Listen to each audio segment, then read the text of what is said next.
Turn it up, it's talking wrestling time. Pondwater and Amy, partners in crime. Dropping facts with laughs and trivia too. Pro wrestling tales coming straight to you. Stories wild and questions quick. Amy and Dave with the perfect kick.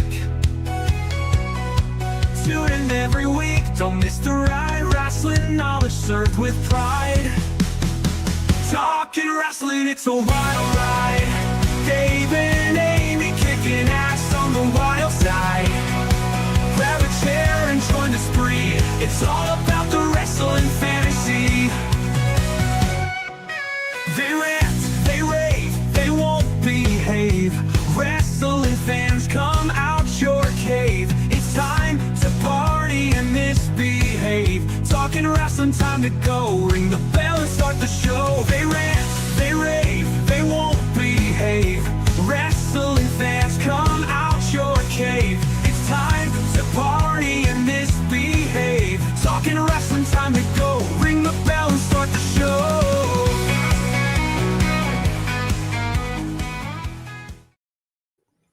Hello and welcome in for another edition of Talking Wrestling with Pondwater and Amy. I'm Pondwater Dave. Join with me as always is the First Lady of the Arn Anderson Fan Club, Miss Amy Vaughn. You're muted, Amy. Sorry, rookie. What? She froze up. Ain't that something? Am I there? You're here. We got you. Hello, can you hear me now? Okay, you now. Lord. What happened to you?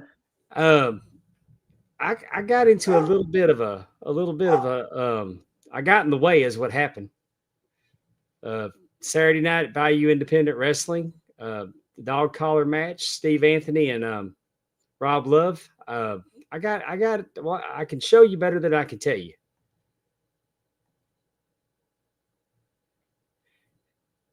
Rob tried to super kick him. Steve got him, picked him up. Oh, caught it in the head. And I don't know if you noticed those steps right there. Now I knew it was going to be bad. Let's look at that one more time. Yeah. Rob goes for the super kick, but I want you to notice when I go out of the ring, I mean, it was going to hurt because that's a concrete floor. Boom. But those steps changed my trajectory, and my impact with the concrete came a little bit quicker than. It looks like you did your legs hit the steps too? So you probably. My legs it was like my legs hit the steps, and it was almost like a Hurricane Rana. Oh, Lord. Oh, man. So, look at you. I got my bell rung. I bet. So it ain't so that how long did you lay out there? Couple of minutes. Suge White had come out and interfered in the match. Oh. Suge White was filling in for Camacho in Southern Royalty.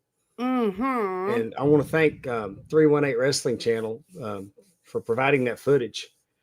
Way to thank go. You, Sam. Suge picked me up and threw me back in the ring. Well, and I went to make the 3 count, and I was still, about half high. 1, 2, and before I could get my arm down, Alex Arsenal grabbed it and would not let me make the count. Oh, make it fair, I guess, a little fair there. Alex Arsenal was he's had enough of Southern Royalty. Who hasn't? And right? He interfered, and then I rolled back over because I was like, all right, and then finally Steve Anthony got his it's almost like a pedigree position, and he picks him up, scoops him over and down. Yeah. So that was the Efren said you counted 3 in a dog collar match. Yeah. The only way that you could win was by pinfall. You could not submit. You couldn't. I mean, there was no other. I mean, you could cry uncle all you wanted to, but the beating continued until you. Do you think But Efren's talking about how you got to touch the yeah, this was the more of buckles? this dog collar match was more of a not letting Rob Love run away. Gotcha. It was going to be settled. I mean, no disqualification, no time limit. The only way you could win was by pinfall. I love how Anyway, they didn't even care. You could have had like a crushed spine, and they just picked you up and threw you back in the ring. Like, man, that's rude. I It's bumped my rude. head, Well, I know, but it's and still rude. I'm feeling my neck's feeling a little stiff, I can tell. Yeah. like I got a blue chew stuck in my throat. Oh Lord. So anyway, this is what we're doing. Eddie Martinez is going to join us shortly. Awesome. In fact, he just popped in, so why don't we just go on right ahead and Heck yeah. let me figure out which one of these. I gotta go let my dog out. I think he's gotta go potty. Sorry. Go right ahead. Our guest tonight is one half of the former BIW Tag Team Champions Horsepower, along with Nate Collins. You can see him here in action in Bayou Independent Wrestling. For the last 6 years, he's been tearing up the independent scene, Texas, Louisiana, Mississippi, all over the place. And we are super excited to have him here with us tonight. The Power Glider, Eddie Martinez. Welcome to the show, Eddie. How are you doing tonight? Oh, there we go. I fumbled at the end. Oh my God. Man, we're struggling. It's the Hey, neck. Eddie. Blame the I'm neck. doing good. I'm doing good. How you doing, Dave? Yeah, I'm Man. hanging in here. That was a rough night. Yeah, it's more the stairs than anything else. Ooh. I hate stairs around a wrestling ring Oh yeah. because I There- always fall up them. I'm scared to death that one of you guys is going to land on them. Mhm. And then I proved the point by when I went through the ropes, as my feet just hit them, and it was almost like the Hurricane Rana effect. That no longer was I sailing towards the crowd. They got me, and I got to the concrete a lot quicker than I expected. Oof. So Well, I'm glad you're okay though. I'm glad you're still I'll with live. me. It would have killed Ordinary Man, but I will Oh. persevere. Oh Lord. Oh man. Well, I mentioned right off the bat, former BIW Tag Team Champions. Tell me what happened. Right now I have a lot of mixed emotions. From what I seen, in my view, I saw Nate's foot on the rope, and I turned back around. I hear the 3 count. I'm like, "What's going on?" Like in the glimpse of the moment, his foot was on the rope, and I turned away. I hear the 3 count. I turned back around. His foot is gone. I'm like, "What is going on?" So I'm looking around. Fans are confused. I'm confused. I'm mad, frustrated. Going to ring, asking the ref, "Hey, his foot is on the rope," but the ref is telling me it was not. And I'm looking at Brittany. Brittany, what you do? Because she's right there around the entire thing that was going on. So Let's give everybody lay of the land on Brittany. Yeah. Brittany's the former manager and wife of Frankie Thomas, who's one half of Hate City, who won championships the other night. She was fired by Frankie, and she became the assistant commissioner of Bayou Independent Wrestling. To Nick? She's Nick's assistant. She's Nick's assistant? Okay. And she made this match, and she kept them from getting screwed. I don't know. I mean, it's like her vendetta against Frankie. Like, touch me in your history. And so for her to be out there, I haven't seen the footage of it yet. I have seen a little bit of the footage, and I'm like, okay. At the same time, I get it. You know, Brittany, she's doing her GM thing, but at the same time, like, I don't know. It was like I had a lot of questions of why she was out there. Why are you trying to get involved? We could have got, us, me and Dave, we could handle this on our own. We wanted this rematch. Yep. And we could get the job done, but then all that happened. I'm confused. I'm frustrated. I just want to know why. Why was she out there the entire time? Yeah. I mean, y'all had a 468-day reign. Whoo, man, that's a lot. It feels like doesn't feel like it was like that quick, but almost a year. I looked. I was over a year. Over a year, yeah. I mean, I remember I was the referee when y'all won them, but it didn't feel like it'd been that long since we've been to Vicksburg. I'm telling you, these years go by so quick. Like I mean, every single time. Oh man, that's history right there. you look like a baby there, dude. So cool thing about that photo right there and the story behind that belt. That was my first ever singles championship outside of the state of Texas. Oh. Yeah, that's the Battle Zone Junior Heavyweight Championship. Yes, Right here, and right, you won it in Raleigh, Mississippi. it was awesome. It was a moment for me that I can always look back and remember because it was really special. Because my first ever singles championship was outside of the state of Texas, which like for me still crazy to say, but I didn't expect winning it at all. I was going in there with the mindset, just give it my all. And Right. next, I walked out as the new Battle Zone lightweight champion. And wasn't that match with Braxton Hunter. You beat So- Braxton Hunter for it, and then you defeated Charlie Ace, Eric Black, and Sammy Wright in a 4-way. Yeah. So Dave said you look like a baby, but how old are you in that picture? Cool. Let's see. I wanna If you want say- to tell, I know it's not, you don't ask a woman her age, but I figured you'd be okay. I'm good. But Well, he still looks like a baby, but he really looks like a baby there. He definitely looks young. That's why I'm curious to know. Sammy still looks the same. I believe I was 22 at the time. 22. Okay. Here we are. Awesome, though. Oh, there goes that. There goes the What a moment. great City picture. Auditorium. Thank you, 463, for this picture. Man, that was a beautiful moment right there. We just winning those tag belts meant a lot to us. And The group photo. Muddy Water. Muddy Waters being good sports. The other team I noticed was not good sports. That was Southern Royalty. but yeah, those guys, man, they gave it their all. And at the end of the moment, we took the opportunity in the opening window and became the new BIW Tag Team Champions at the time. But to this day, for me, I still believe we should be the champions right now.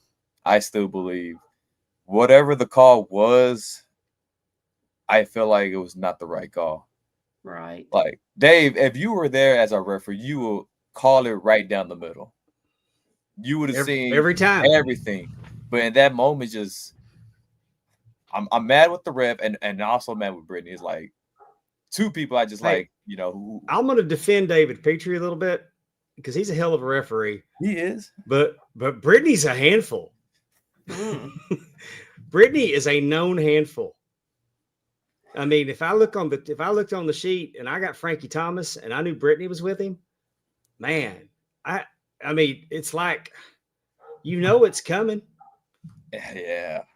You can only, I mean, but you got to catch her doing something to throw her out. Like, here's my thing. I mean, she could have handled it in a better way, in a way, stay away from this match. We could get the job done. If something has that happened, the man, like maybe Frankie, we should use a weapon against it. You could have, maybe as Jim restart the match and do something. But instead, she got herself involved, and in the moment, caused us to lose those tag belts, which I don't know. It's just I'm still reflecting over everything. Like, well, I'm certain that y'all will get a rematch. Oh yes, Definitely gonna get a rematch. And we had Nate on. You two are a rarity today. Y'all are an established tag team that's been together for a long time. Ooh, yes, sir. Because when I look at your cage match results, it's horsepower all over the place.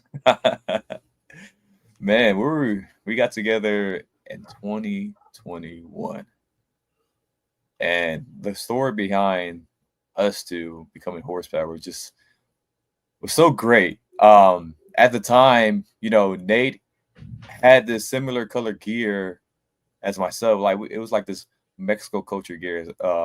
And they put us together in this tag team match, and the other team at the time, they were known as the Chili Boys. They made a promo, and in that promo, immediately one of us called us Horsepower. Immediately, just with the name of it like that, because he had you got the Mr. Vroom Vroom, right? The guy all about the fast race speed. And at the time, Nate was the concrete cowboy. Mm-hmm. So, mix that together, horsepower. And from there in that match, we went out there and immediately everybody looked at us like, yo, this is the team right here. We were just connecting left and right. And from there we had something. Something was sparking up. And from there we went with it. Became known as horsepower. Well, y'all been wildly successful, and you're two guys that work as one. Yes, sir. And it shows that y'all matched up. And I'm assuming that y'all met. I noticed you were trained by Lou Gotti, so y'all met there at VIP. Yeah, so we met at the academy. And we met one another, and Nate was like, Nate, man, at the time he's so phenomenal. Nate, like, he can move like anybody else I've never seen before. Like, his ways, like with the old ways, it's just, I love it so much. And when I got to meet Nate, he started teaching me little by little. I was just like the young rookie at the time. I just want to learn. I'm learning left and right. And he was always there giving me advice, what to do, how to get better, what do I need to work on. He was always a great person. You needed your go-to-go person, asking for any advice.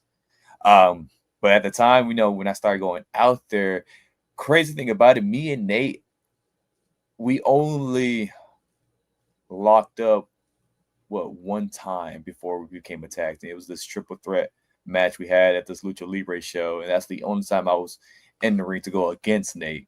Mm-hmm. That was the only time. Mm-hmm. And from there, after that, we just became a horsepower tag team that we just rev up all over Texas.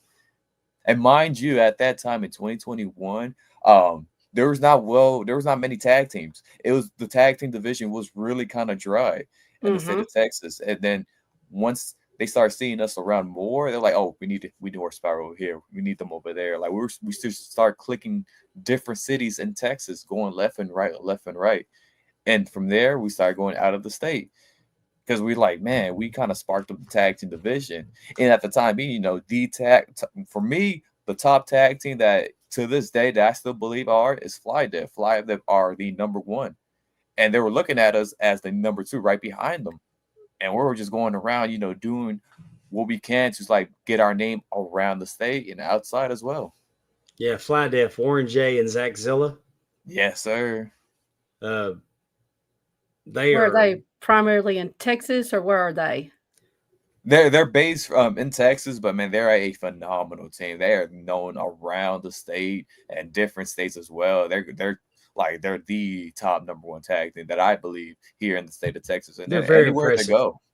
Very impressive tag team. I've worked with them several times. Yeah, we got the chance to wrestle them so many times. I'm thinking like maybe 5 or 6. I don't know. I lost track because we went up against Fly Death so many times in the record book. Yeah, Fly Death had beaten us like so much. We only got one. I think we got one win out of Fly Death in those matches we had against them. Just one, and it was at BIW. Oh. But yeah, those guys, they take us to our limit, and every time we go up against Fly Death, we just put a phenomenal storytelling match of a tag team. Let me tell you about wins and losses. I just recently did a video to put on our channel. It's called "The Boy Was Busy." That boy was busy. And I went back and I went to the territories and I took a 30-day snapshot and I started with Ric Flair because I know how much he worked. And then 24 days, he probably lost to Ricky Steamboat 21 times. But what I'm saying is now he's considered the greatest of all times, and Steamboat was world champion once. So right, you're going to be okay. 100%. It has a way of working out. Oh, yeah. But so tell us, we know you started with Lou Gotti and you went to VIP, you went to his training academy. But what made you want to get into professional wrestling? Give us a little bit of your background and what was your wrestling fandom?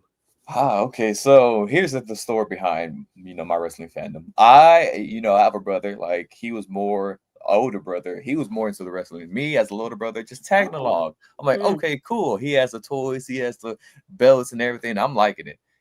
And then little by little, They faded away for me in middle school, but then it started sparking up again in high school.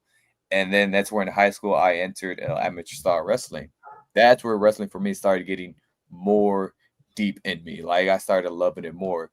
Did all 4 years of high school wrestling, and from there I transitioned to Greco style wrestling in this community college here nearby Dallas. Gave it a try, and I started loving the wrestling world so much. I'm And I'm from the area. Can you mind telling me where you went to high school? Eastfield College, Eastfield Community College. Oh, okay. So Oh yeah, I went to Eastfield and failed several times. so when I started giving the wrestling world so much try, like I was more like deep in love with it. And then that's where I got on Facebook and I was just scrolling down to Facebook and found the Academy, DFW All Pro. It just popped up. And I was just sitting in the I was in the lounge and I was just sitting around. I'm like looking at it. I'm like, man, back in my head, I'm like, you should give this a try. And the other side is telling me, I don't know, man. I don't know. Should I try or maybe just keep doing what I'm doing right now? But my kid in me just sparked. I'm like, you love wrestling so much, give professional wrestling a try. So from there, I signed up to the academy, did the tryout, and from the tryout, that's where I decided this is it. This is my calling. This is what I need to do. And from there, it was just a run. I went Nice. to the academy. I think that's so awesome. cool that you got the Greco-Roman background. What do you think about Real American Wrestling? That's going to with Hogan and Bischoff bringing amateur style wrestling to television. I think it's good. It starts sparking up more, with WWE's, they're always going around getting college athletes or any type of athletes doing it. With this, it brings opportunity to get more eyes on for everybody in the wrestling world. Give them a try. Hey, if you're good at this, come give this a try. It just brings more eyes on and Right. helps like everybody to elevate themselves to the next level. Well, I think it could make 100%. amateur wrestling extremely cool. Oh, to yes. the point where the kids will seek it out. So you got to do it in high school. It wasn't an Oh, option for me. I went to Samuel High School in Pleasant Grove. And, oh, really? Yes. And the closest thing we were going to get to wrestling is going over to the Salvation Army and taking a judo class on Monday night. Oh, I mean, man. we just didn't have it. Mm-hmm. It wasn't an yeah. option. But Dan Gable told us last year when we were in Waterloo, Iowa, at his museum, that it's his goal to put amateur wrestling into every school in America. Oh, man, amateur wrestling. I think I forgot when my coach at the time, he was telling us because I also went to Samuel High School, and Samuel High School amateur wrestling wasn't really well known. Like we just a little bit of us. Like Wait. I knew you were from Dallas, but you actually went to Samuel? Samuel High School. That's the school I Wow. graduated. Yeah, I graduated in '84. So it was so cool at the time. Like in my years of high school, like amateur style wrestling was just something small, right? Freshman year was something small. And then we started growing. I believe it started sparking up more when I was transitioning to my junior year. That's where everybody around different sport, like from the football team, basketball team, cheerleading team, you name any type of sport we had in high school, they start seeing us like, oh, these guys are legit over here. Because we were just doing so like crazy type of workouts just to lose the weight and maintaining the weight. People look at us crazy. We're walking around like, I kid you not, like a couple of my teammates had like trash can bags, but inside their shirt, just losing that sweat because that's how determined we was just to make weight. Mm-hmm. And we're just like dreading and sweat by the time we got like our practice was during fourth period and after school. By the time we got to fourth period, all of us take off our shirts like we're dreading sweat just to make weight because we're so dedicated to this sport. And people start looking at us like, man, these guys are crazy. And I kid you not, everybody in our sports had their own areas to go train. The football team had the field, basketball team had the court. For us, our training place was in the cafeteria. So we had to take up all the tables, right? Put all the tables up and bring the mats out and put up all the mats all over the floor and made our own little training area. and you had people walking by, seeing us train. And I'm like, oh, like, I kid you not, we had like an audience looking at it like, yo, these guys are fucking crazy over here. Like, look at the type of workouts we're doing, and that's where it started. Y'all go over into that side area. Yeah, like people, you can see people just walking because the cafeteria had this open area, and people just like walk past us, but they can see us and they can stand around and start watching. So we're doing like amateur style matches, like practice matches, drills, everything, and we started getting more people signing up. Like, oh, how can we sign up for this? And we're telling them like, once you sign up for this, it's gonna get crazy. Like, please tell me you never lost anybody from Spruce. I did. Oh, I did in the tournament. Oh, it was. Oh man, our biggest rivalry was Kimball. Kimball High School was our biggest rivalry. Mm. We always, every time we see Kimball, it's always locked on. Like, oh, we got to beat these guys. Every single tournament or any matches we had against them, we always want to, beat them every time. Can I go back to, you said that your brother he's older, but he was a little bit more into wrestling, or I guess he was into it first. I'm assuming, did you all like wrestle each other? Did you ever think about if we became a tag team or if we went on and did anything? Did that ever come up in conversation? Well, at the time as a kid, we always like wrestling the trampoline, but it never came to that conversation. Like, become a team. He was always just loving, watching the wrestling world, buying the action figures. His main wrestler was Eddie Guerrero, and I'm just watching him, like him being as a fan. But later on, I think his wrestling style kind of faded a little bit away. But when he started seeing me becoming a professional wrestler, he never expected that. That was like, it was mind blowing for him, and to realize, like, man, I was the one that loved it, but you're the one who ended up doing it. So it's still like, for him, it's a mind blowing experience for him. I bet. Maybe he's probably secretly thinking about the Martinez brothers hitting the ring together. That'd be kind of cool. Well, normally the big brother likes to beat the piss out of the little brother, and then one day the little brother starts beating the piss out of the big brother, and the big brother don't want to wrestle no more. That was my experience with my little brother. I could definitely, that makes a little bit more sense, or that makes sense that once the little brother. My little brother went to PCW to train with me. When I started training, he went with me, and he went with you to watch, or he actually started training. Up? Okay, he started training, and then when Christopher Hayden broke his ribs, he didn't want to train no more.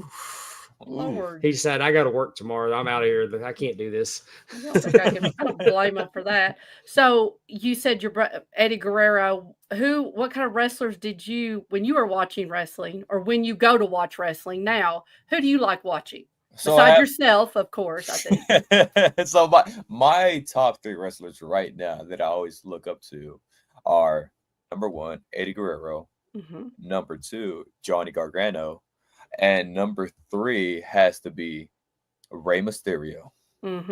Cool. Okay. Tell us, one is not like the other. What about Johnny Gargano makes you like him?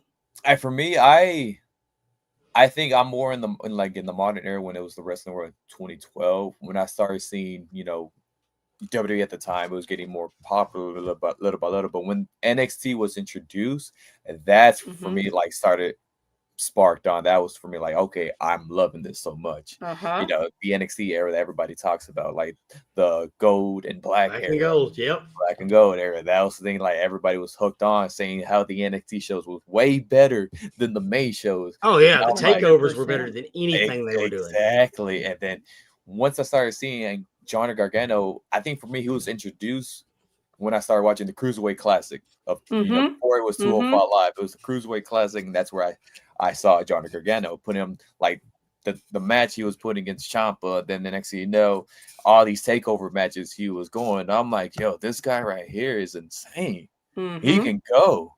And I'm like, started seeing the way he moves. I'm like, man, I like this guy a lot. Like, really, like, he motivates me to, like, do what he does. But, like, out better him, do better than him. That's cool. No love for El Grande. Oh man, I mean, he can go though. Yeah, that guy's pretty good. I'd like to see him and Chad Gable lock it up. Oh, no kidding. kind of, you're going back just real quickly about that. Like you said, that black and gold, the level of talent that was brought in during that, like you said, during that time is just, if you look at now, it's pretty much everybody on the roster that, Exactly. I don't want to say that, that has really made a difference and have held titles. And I mean, DIY, I mean, I'm a huge FTR fan, but the Revival and DIY, like they had some some My God. great matches. And so I definitely can tell, like you said, with Johnny Gargano, he's definitely a great one to watch in the ring. Oh yes, and especially the time we had, Undisputed Era when they came along. Adam Cole, That, everybody, them in yes. that group. My God, they brought in like a whole next level into NXT, and then just like seeing, all that is like it sparked more in me, started motivating me more. Like, man, that's where I want to be. Like Mm-hmm. that's the end goal for everybody. But for me, that's my goal, is just to make it there.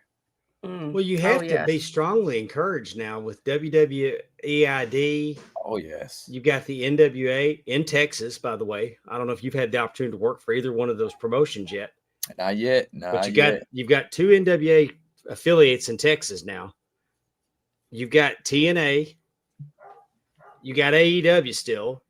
Yeah. I mean, the, MLW, GCW. There's so many options. Mm-hmm.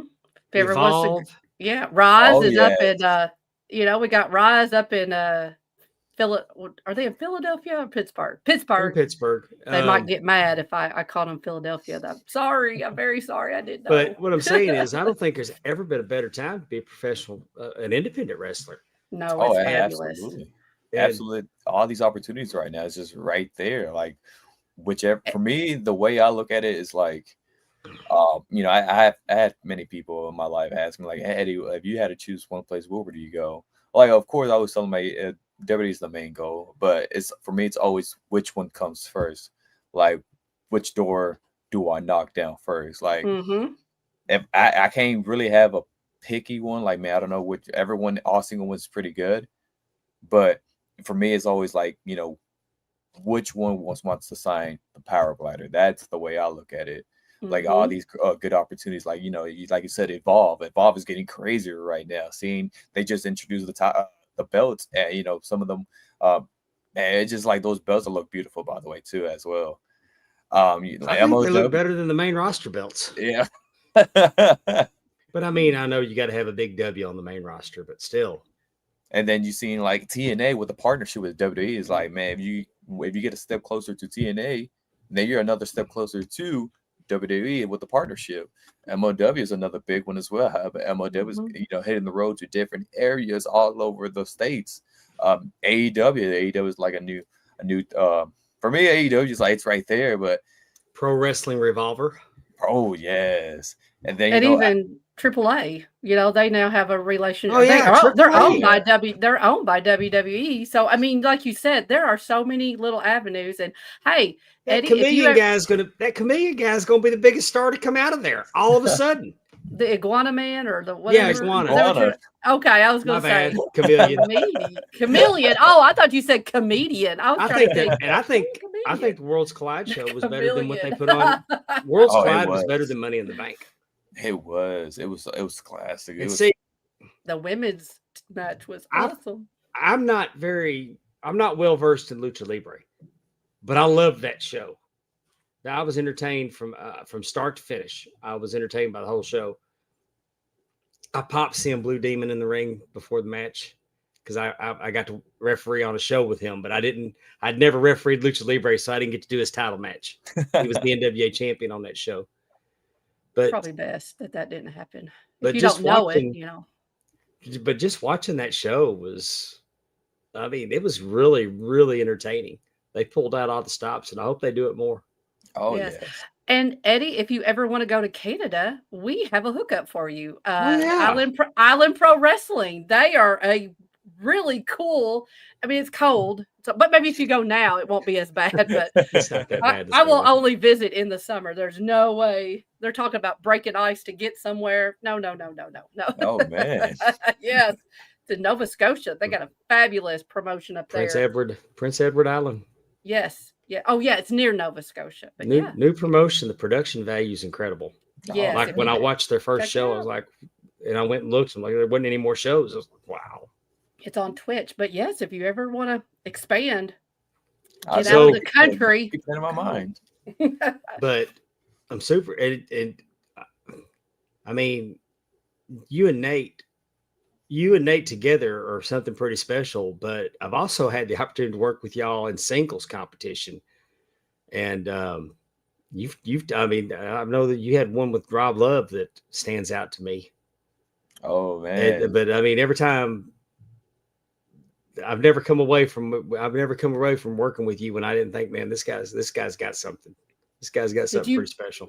Did you beat Rob Love? Because he's kind of a pain. Nah, Rob beat me, unfortunately. At that He probably time. cheated. I know he did. cheated. So Oh, he he cheated. cheated. Never He mind. definitely I answered my own question. I should have known better. Of course, he cheated. He's a cheater. Not only he Not a cheated, he fan. kind of bust my nose a little bit at that time. Like, wow. He's jealous, Eddie. He's jealous. He's jealous. But honestly, like you said, piggyback on how WWE has so much connections, like with the WID going on as well. That's another huge opportunity as well. Like with Gabe, managing and seeing how he managed going around.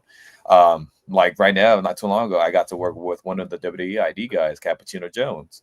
I got to wrestle him 3 times. 3 times. One in Dallas, one in Corpus Christi, and the third match was in Vegas. Wow. That's cool. Well, we've seen a lot of different people who they're in town, they get called, they're the security or they're, whatever, just even remotely being on their radar is awesome. So that's great. You got to do that. Somebody watched, that match. Well, I think there's nothing that would get you on their radar quicker than working with one of their WWEID wrestlers because they're reviewing all it. Somebody's reviewing all of that.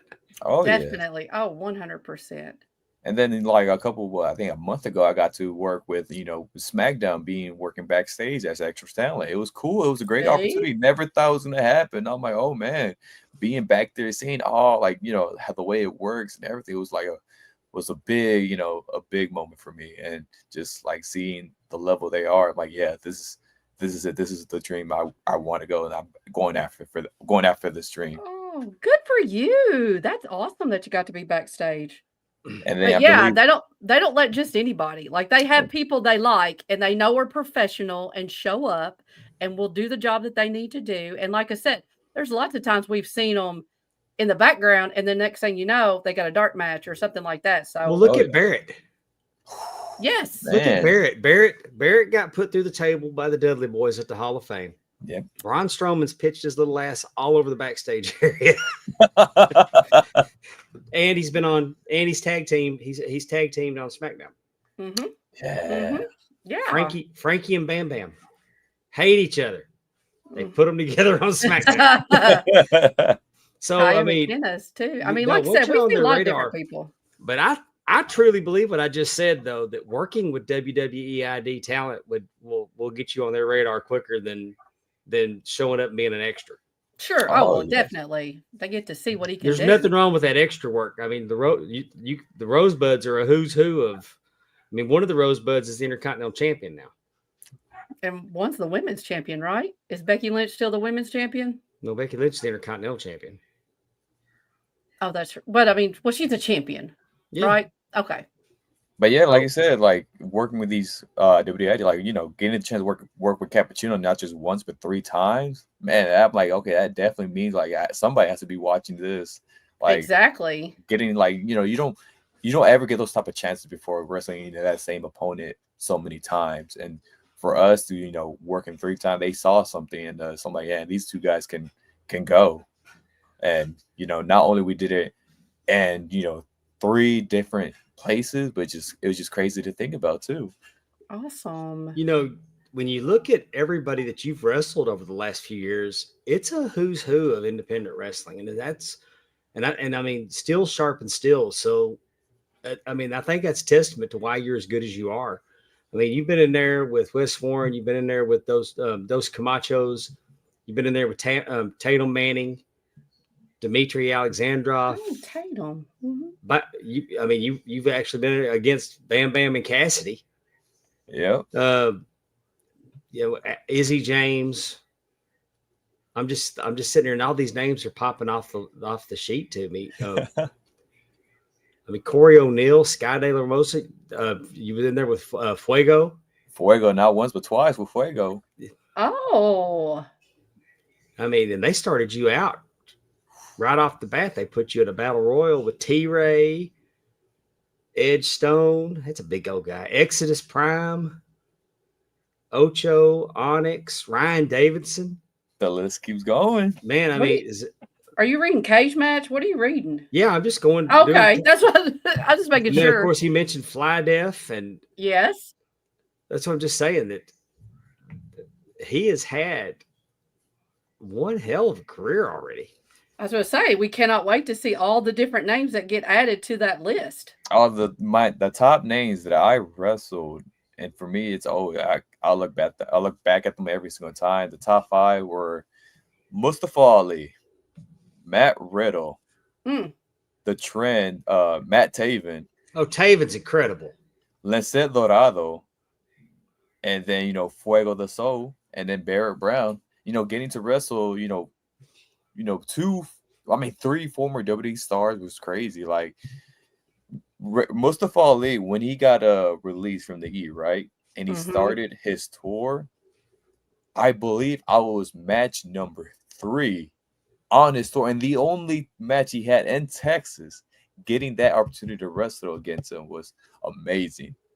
I'm like, oh my God, he like everybody. I remember my phone was just buzzing around, blowing up. Like, yo, you're wrestling Mustafa, and I'm getting like everybody, telling me congrats. Go out there and kill it, and just step in the ring with Mustafa Ali was like, man, I just seen this guy so much on TV, and now I'm face to face with him. I think he slips through the cracks is just how good he is. I was going to say, watched the TNA. Yeah. I watched TNA pay-per-view the other night. He's incredible on there. Oh yes.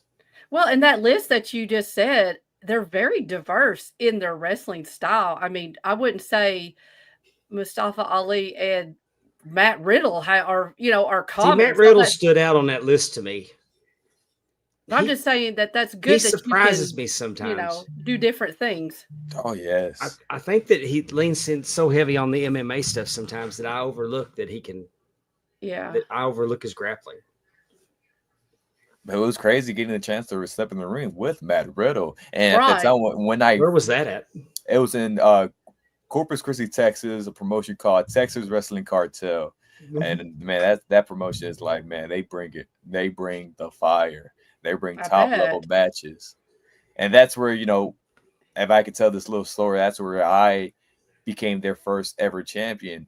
I lost it not too long ago, but I became their first ever Heart of a Hustler champion. Hold that championship for 651 days. Heart of a Hustler champion. I love it. I won it back in 2023. And I just lost it not too long ago in Vegas by who other than WEID Cappuccino Jones. Oh. That championship, like I elevated so much with it, like, getting these opportunities, all these big names, coming after me after this title, left and right. Funniest story for me, how I found TWC, Texas Wrestling Cartel, in 2023, right? It was in January. So I had this booking. Next thing you know, that booking I had got canceled. I'm like, well, now I have a free date in January. So I put it on social media. I'm texting and everybody who I know can get in contact. Like, I'm available for this date. Let's get to working or something. But then next thing you know, the best manager in Texas, known as Nastico, sends me this flyer. Hey, have you heard about this? Now, Lance Romance would probably take exception to that. But go ahead. What about Phil D. Payne? Wouldn't he? He's retired. As long as if they're retired, it's okay. Okay. Yeah, I'm retired. So it sends me the flyer, and I'm like, oh, TWC. The flyer had big names immediately. Their first ever show, right? Too. They had, Brian Keith, Matt Cardona, Khan, Thunder Rose. So I'm like, yo, this is legit, but what chance do I have to be on this show? There's so many big names. So I'm like, all right, shoot my shot. Went in, sent the message, let them know who I am, my resume and everything. And immediately I got a reply back. I'm like, hey, we know who you are. I'm like, we seen you work before. I'm like, oh, so somebody's seen me in action already. And they asked me, a couple hours later, are you available for this date? I'm like, okay. I proceed with it. I said yes. And then the funny thing, it sticks out to me. The next message was, hey, also, you'll be wrestling Matt Taven. I'm like, wait a minute. Are you messing with me? Are you messing with Nick Cena? Former Ring of Honor World Heavyweight Champion. Yes. And then they sent me the graphic. I'm like, whoa, this is goosebumps. Even talking about it, I still get goosebumps thinking about it too. And then when the match announcer got announced all over social media, man, they was buzzing left and right. I'm like, this is big. And to that show, the day of the show, I didn't get to find out that me and Matt Taven were semi-main. I'm like, oh shit. Okay. Oh, and then the match, man, that match was incredibly awesome. Getting going 1-on-1. Now, Taven defeated me, right? But after the match, I'm selling. I'm getting up. I'm seeing Taven balling up his fist. I'm like, oh no, this doesn't look good. He's ready to strike me, and I'm just getting up, pulling myself together. Grabs me, right? Pulls me in, looks at me dead in the face. I'm looking him dead in the eye, like, man, I'm ready to go. Even though I'm tired, I'm still able to stand. And next, grabs my hand, shakes me, and hugs me, and raises my hand and leaves the ring for me. I'm like, man, did I just earn his respect? And it was an incredible moment. That has to feel so good. That's awesome. He's nice. I don't know if I was like, should I say he's nice? Because that's not his character. I don't want to change it. He'd be like, no, he's mean. He wrestled Fury one night, and Amy was there and brought her niece, and yeah, we all went to Waffle House afterwards, and she's looking, and there's Fury, and she's looking, and there's Taven, and she's looking, and I could tell the wheels are turning in her head. Oh, and I just told her, I said, he don't know that's Fury without the mask. That's right. Oh, yeah. She was like, I've seen these on TikTok, these fights at Waffle House. She thought she was getting ready to experience one, I guess. So that was funny. But yeah, she was just like, oh, okay, cool. But I could see the wheels turning. Yeah, yeah. And she didn't want Taven to see her with that Fury T-shirt. Oh, that's right. Yeah, she was a big Fury fan, and he had already kind of given her a little bit about having that, liking Ray Fury. So she just knew, oh my gosh, we're gonna see him at breakfast, I guess at that point, whatever time. But yeah, that was fun. That was a good night. That was in a Vicksburg. Tell us about this show in Vegas. Was you out there for WrestleMania weekend?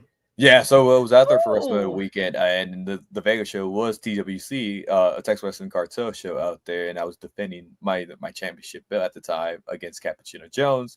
Because in our second match, I kind of retained my belt by DQ though, unfortunately. So I'm like, so he had the rights to get another rematch for the belt. So I'm like, okay, we did the show out there, and unfortunately, yeah, he got the better of me.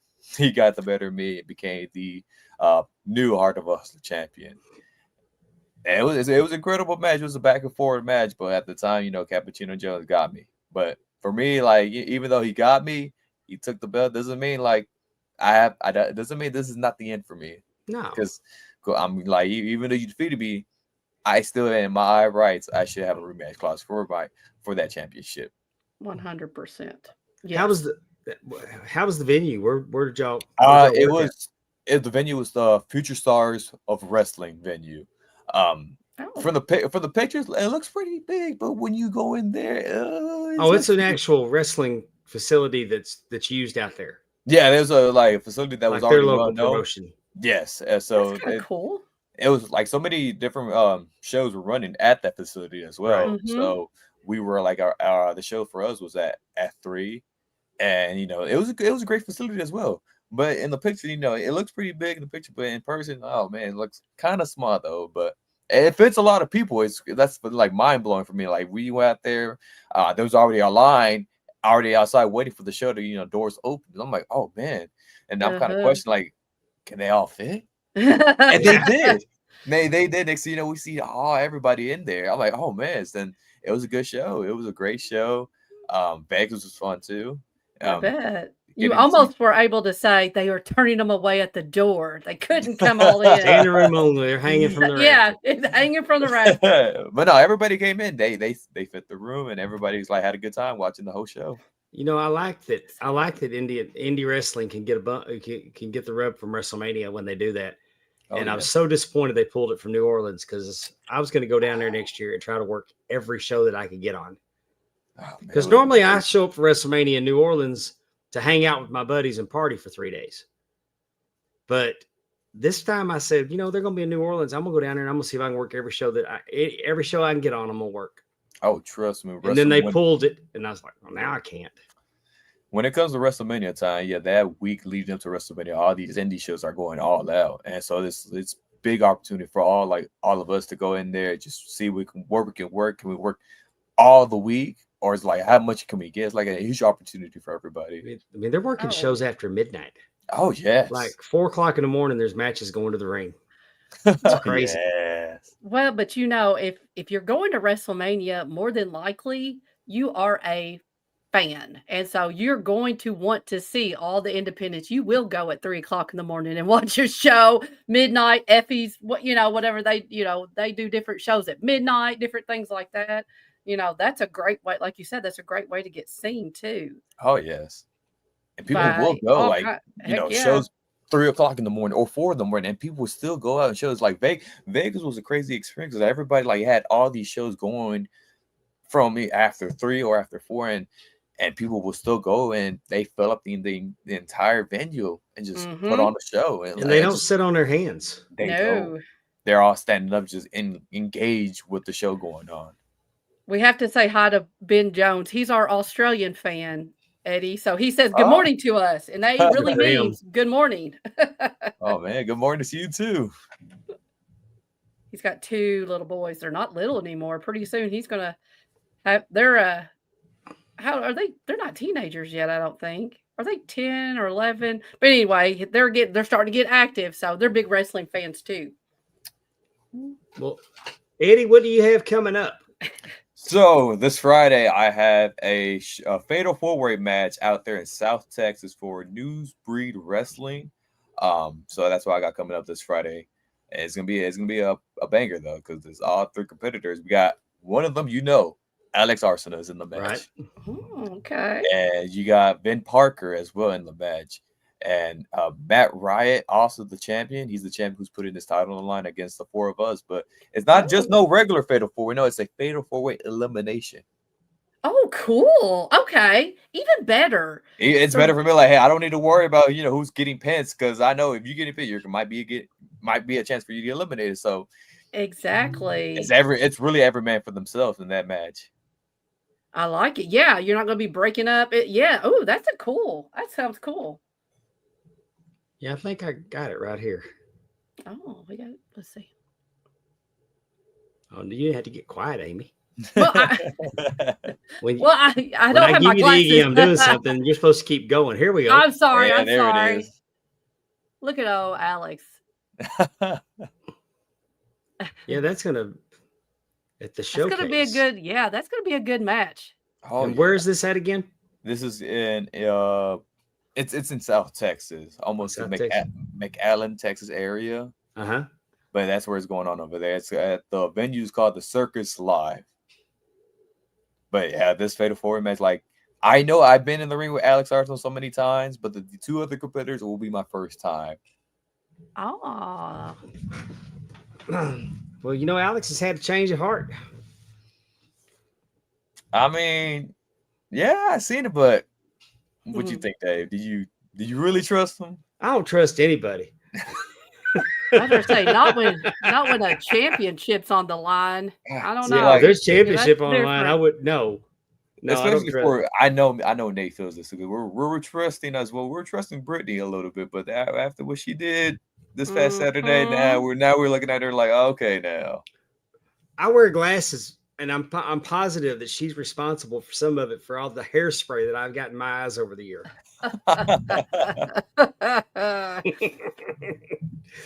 Stephanie asked me one time, she goes, "You ought to get Brittany on the show." No, I don't want to get Brittany on the show. I'm kidding. I'm kidding. Now, I don't know if you know this, Dave. Like in Texas, there's a different version of the paraglider, by the way, too. There's the little heel. I'm aware. Version. Nate spilled the beans. Oh yeah, like when it comes to Texas, like me and Nate, oh yeah, we're two different people now. I think he said by any means necessary. We do it whatever it takes. You got to do it. So it's Texas strong style. There's nothing wrong with that. And we're both managed by the manager known as Nastico. Interesting. Okay. Are you familiar with Nastico? Oh, Amy? absolutely. I am not. Nastico's he's a hell of a wrestling manager. Oh yes, he will do whatever it takes for his client to get the job done. He wears a mask. I mean, that's a good manager, though, right? Right? That's good. Yeah. They'll do anything what's needed. I mean, that's like a Jim Cornette or Bobby the Brain Heenan, right? That's what it sounds like to me. They do anything to make sure their men won. Yeah, I'm pretty sure that Nastico's right up there with. He's pretty devious. We might have to have him on, Dave. Oh yes, you definitely got to get Nastico in. He's on the list. Oh. So the story behind me getting to meet with Nastico is like when I won the Heart of Hustler Championship in 2023, right? Mm-hmm. I gotta admit, it was Nastico did help me to win that belt, but I didn't know at the time. There was a moment that he chair shot my opponent, but I was knocked out. I didn't know what happened. I'll wake up and see my opponent knocked out. I'm like, what's going on? Here's Nastico telling me to pin him. I'm like, what are you doing here? At first, I didn't trust the guy. Mm-hmm. But no, I took the opportunity, won the match, became the new Heart of Hustler champion. I had fans looking at me kind of question, like, did you really win it on your own, Eddie? I'm like, yeah. And, I'm telling these fans I could do this on my own, right? Uh-huh. Little by little later on, it was, having a championship, you have a huge target on your back. Sure. So, like, everything was like getting drained. I'm like, man, I don't know if I can keep doing this on my own. And then here comes Nastico, like, gives me the offer, whispers in my ear, like, okay, you know what? I'm gonna do it. Yeah. I shake this hand, and next thing you know, he goes on telling the whole world he has a new client. He has a brand new client. I will reveal it he revealed to the entire world, and it was a whole new makeover for the paraglider. And everybody was in shock, like, no, how could you? And I'm like, listen, when you have a huge target on your back, you have to do whatever it takes to retain that belt and get the job done. And from there, I knew the way was the nasty way. That's the way I had to learn. And next, you drank the Kool-Aid. when I was Dr. Phil D. Payne managing the medics, mm-hmm. I would choke somebody with my stethoscope, and they had to rein me back in because I would say, see, I can take my syringe and I can stab them in the neck. Lord. And I'll give them a squirt, and then when they go to sleep, you pin them. And they said, that's too far. That's too far. Yes. So I'm surprised you couldn't tell that. Someone had to tell you that was too far. If you don't cheat, you ain't trying. See? It sounds very Paul Heyman. Paul Heyman. Hey, let me tell you something. When you get belts, you do not want to give belts away. Oh, I can understand. And you'll do anything you can to hang on to them. I gotta give credit to Nesco. He took me to a whole other level. Like, I love it that I didn't think I have inside of me, but he brought it out. Mm-hmm. He brought it out. Next thing you know, I'm out there doing whatever it takes, doing the cheat way, because I gotta get it done. Because, like, honestly, that's the way to do it. Mm-hmm. If you're like you said, if you're not cheating, you're not trying. Yeah. Mm-hmm. Well, maybe Nastico ought to come with you and Nate. And we can see the other side of horsepower now. Because Hate City's very angry. Mm. They're very angry guys. They're angry. Why are they angry so much? Man, I've known Wes Warren for almost 10 years, and he's always pissed off about something. Yeah, that's true. Well, Frankie, Eddie, I don't know. I'm going to thank you for being with us tonight. I cannot Yes. thank you enough for coming on. No, thank you. I've had so much fun talking to you, and I popped a little bit when I found out that we're alumni. Samuel High School, the first school in the DISD that had a metal detector. Oh, Really? I did not know that. Yes, we were. You wouldn't have thought that. I know. Man. Oh, my No wife just yelled. kidding. Did y'all hear that? Yes. What was that? She yelled 2 different centuries. What were y'all bringing to school that you needed a metal detector? Pocket knives? Like, what were you bringing? I think he brought a gun. I think the dude Don't brought you a just gun. leave those in your truck? That's what we do Well, here that's in what I would've Kentucky. done. No, I didn't have a truck. I had a little sports car. But Oh, what I'm of saying course is you did. no, but Of no, course you did. Samuel High School was the first school and you wouldn't have expected Samuel High School to be the first school. Yeah. And it was like 1986, I believe, is What? when they did that. Like someone brought a gun and like just put it in their locker? Or just walking can't- around with it? It's almost 40 years, Amy. I can't remember the particulars. It was bad Well, enough don't. that they put a metal detector in there. It got a lot worse during. I mean, my I would have time. thought that South Oak Cliff, Roosevelt, Madison, heck, I would have expected Spruce to get one before we did. But Samuel was the one. Samuel was the one. That Like in was my the- that in was my the time, one. in my time when I was going there, it felt like I'm waiting in TSA line. It was it was a line outside. Like we had to get there at a certain time, man. and they opened the door like at a certain time. We were like everybody's lining up, and it's like going through a TSA. You know, we had to have clear backpacks. No regular bag. It had to be mesh or clear. That's how bad it was. I lived 5 houses down from Samuel and still drove to school. Of course you did. Unless I wanted to go off campus for lunch, and then I'd leave my car at home and I'd run down there, get it, and go eat and come back. So what kind of music were you pumping when you were driving into the schoolyard? What kind of music would be blaring? Mine? Yes. Country. Really? Yeah.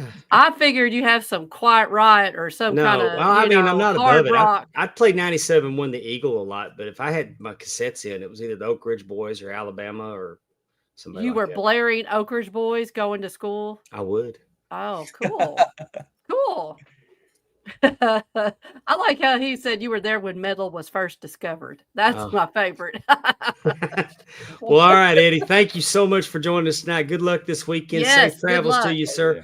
If you ever want to, do you have a merch? You have a merch store? Oh yeah, Pro Wrestling Tee Store. Go on Pro Wrestling Ooh. Tee. Just type in the Powerglide Eddie Martinez, and boom, all my latest merch are in there.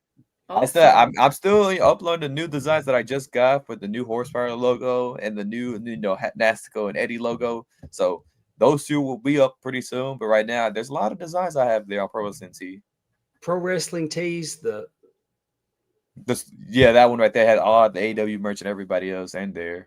Right. I mean, what was it again? Pro Wrestling Tees. Just search Eddie Martinez, or Just put the Power Glider Eddie Martinez, Glider, or okay. or just Eddie Martinez. there you go. Everybody, run over to Pro Wrestling Tees and support Eddie. Thank you so much, Eddie. Thank you guys for letting me be on the show. Oh, thank you Thank for coming. you. You're welcome back anytime you want to. Thank you guys. All right, Eddie Martinez, everybody.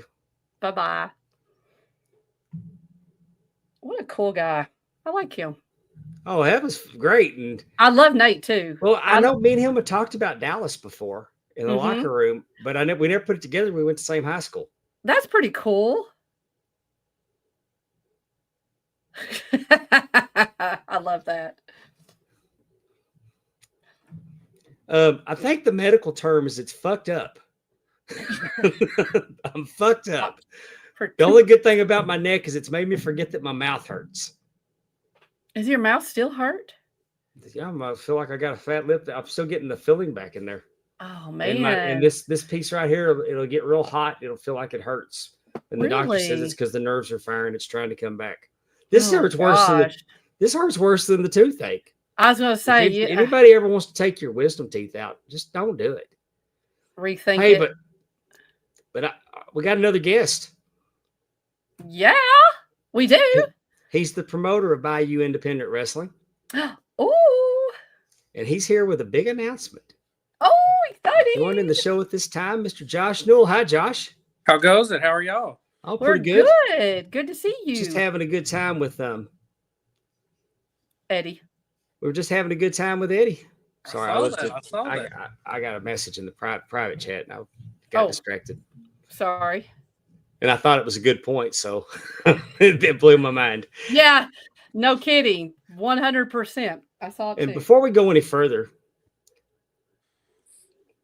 I want to go back and we had somebody from Twitch joining us, Mr. Rage_Quit, who was taking a disgusting shit during our show.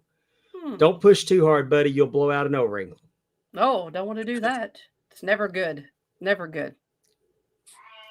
Anyway. Dave knows. He speaks from experience. Don't do it. Don't do it.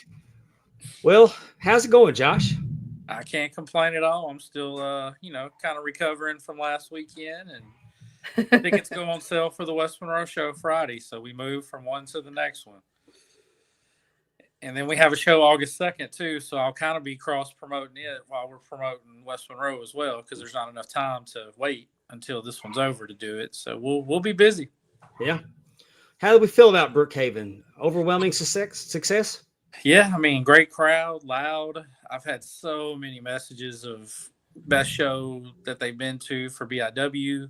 Some have even said it's the best independent show they've ever been to. And then they laid out outlines of why. I mean, there was a lot going on. You had a faction that's been around since 2019, 6 years, break up. You had blood. You had a gimmick match. You had a title change. You had an NWA world champion in the house. You had a tournament. You got to see a rare babyface match where nobody's trying to cheat. Nobody's trying to do anything extra. It's just. And you saw those guys had a real authentic moment after that match in the ring. Yeah. Like I realized what was going on and I jumped out of the ring because I don't normally leave two wrestlers in the ring by themselves. And, we had talked about doing a little something after the match, obviously, but we didn't talk about that.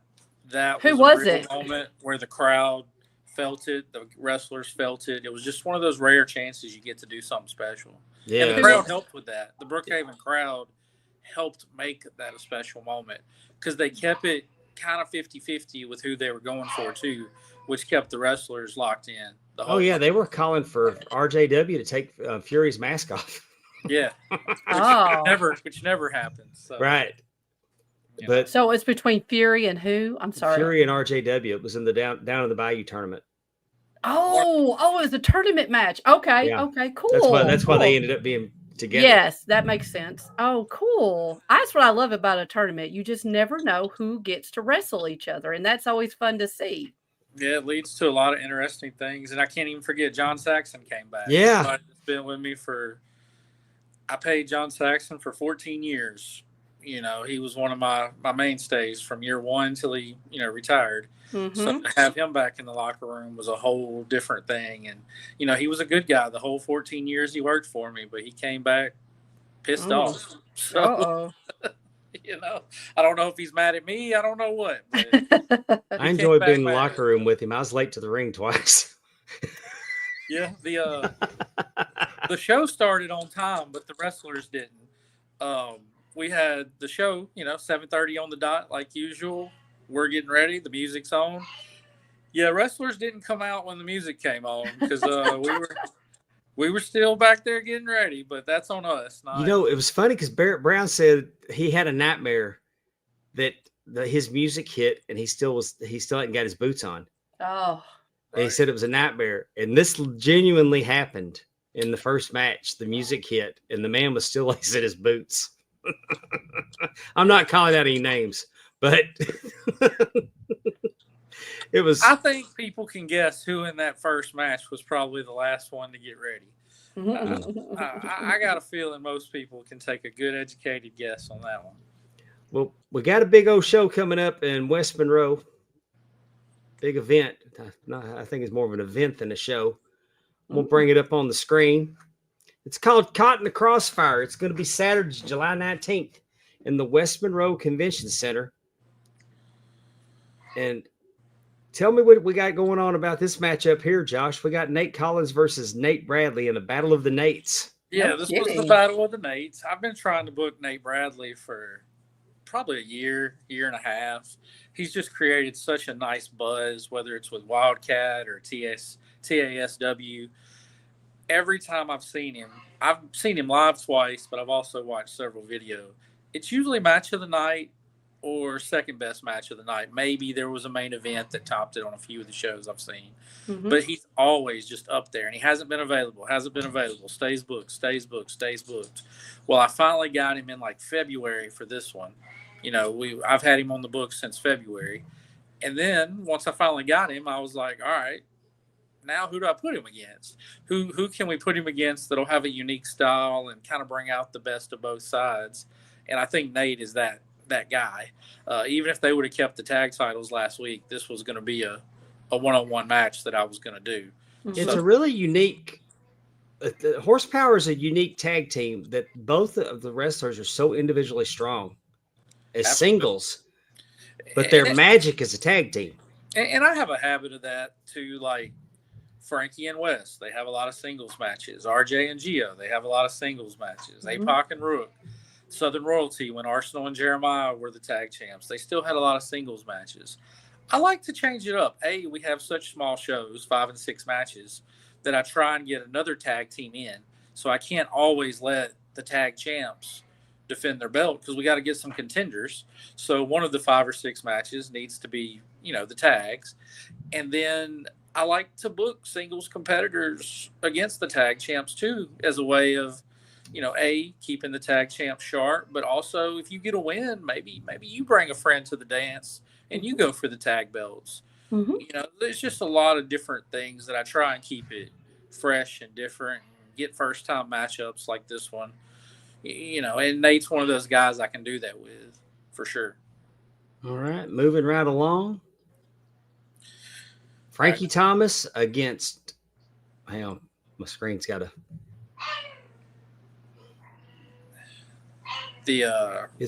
What's Roz's last name? Because my slide is covering up his name. I can't read it. Raleigh?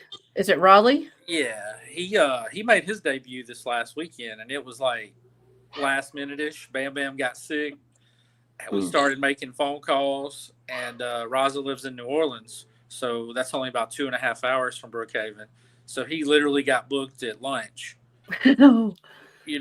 and then got there, wrestled his 6-man tag, and his team actually got a win, which normally debuts, especially last-minute debuts, don't go very well. But really impressed with him. Win.